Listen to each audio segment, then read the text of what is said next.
I'm Chef Jasper, and today we're in Kansas City preparing one of my favorite dishes, Capelli di Angelo alla Nanni. It's an old classic recipe from my family, passed down for many, many years. It has such a great history. My father traveled to Italy with my grandfather and brought this recipe back.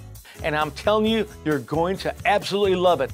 And we're gonna start with the prosciutto ham. Let's just give this a cut. You can go to your favorite deli or grocery and they can cut it for you also. Now, I like to cut it into small little strips. And now for some of these beautiful mushrooms, of course, you can use portobellos, you can use some shiitakes. I like some nice even cuts on this here.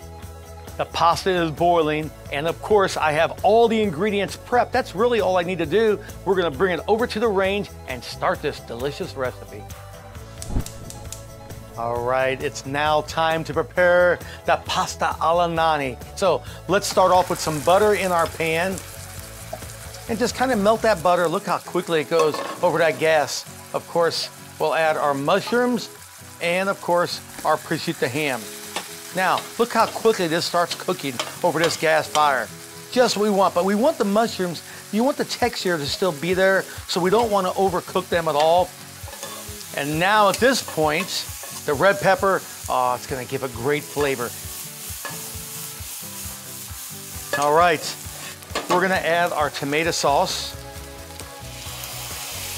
I love to use a basic tomato sauce with a little bit of garlic in it, of course, onions, a Sunday sauce perhaps. And now we're gonna reduce it with a little bit of the cream.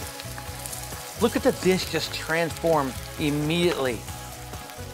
So of course you have to have natural gas to cook this dish on. I couldn't cook it on any other stove. I've been doing this since I was 8 years old. It keeps my fire going everywhere. Look at the sides. You're not gonna get this on any other kind of stove. It definitely has to be gas.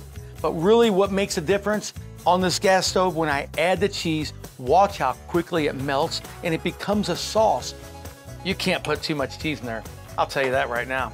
I don't need any salt because I think the prosciutto ham is salty enough, and my sauce was also flavored beforehand, the tomato sauce. Add the peas. Let's give that a nice turn, and that's it. Look at the even heat that we have on this right now. So at Jasper, since 1954, all we have had is natural gas in our kitchens, and I'm proud to say it will continue like that also.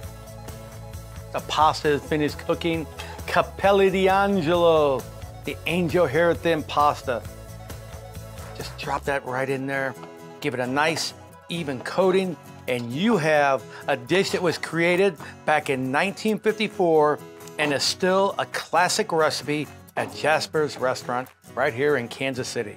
Everything's incorporated into the dish. Now it's time to put it on the platter and serve it. Oh, so delicious. Capelli di Angelo alla Nanni from Jasper's restaurant in Kansas City. As my father used to always say, bere mangiare bene. It means eat and drink well.